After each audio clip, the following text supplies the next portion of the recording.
Luluto ako ng itlog. Ayan. Tapos ito pang itlog na puti. Tapos magprito ako ng isda na babad ko siya mamaya sa flour. Ito yung isda ko. Ilutuin ko siya dito mamaya. So, next na natin na step yan, guys. Next ko yan. Okay, yung dalawang putahe. So, ito, lalagay ko siya dito sa loob para mainit pa siya. Okay? Ayan. Wait lang. Lagyan natin siya ng space. Ayan. Mantika.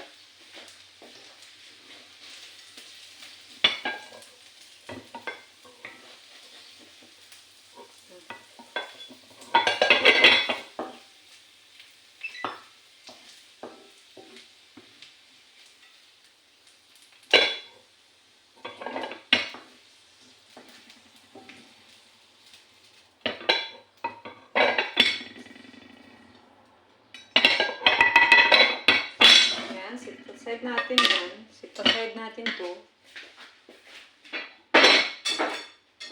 At ito, dito ko ilagay yung isda na naprito ko na. Okay?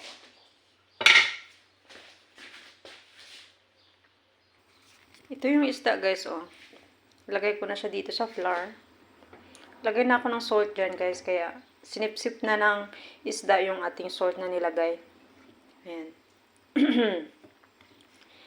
Okay, tapos prituhin na natin siya pag mainit na yung ating mantika. So, ready to cook na siya. Ready to fry pala. Fry natin to. Okay. Ayan guys, fry na natin. Mainit na yung mantika. Ayan. May ulit guys. Balikan natin yan.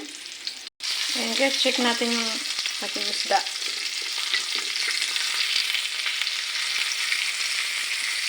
Baliktad na natin, ano? Ayan. Okay, hintayin naman muna tayo. Ayan guys, maluluto na siya. Ito na yung iba, oh. Diyan ko siya nilagay. Ayan. Tapos itong itlog. Open natin.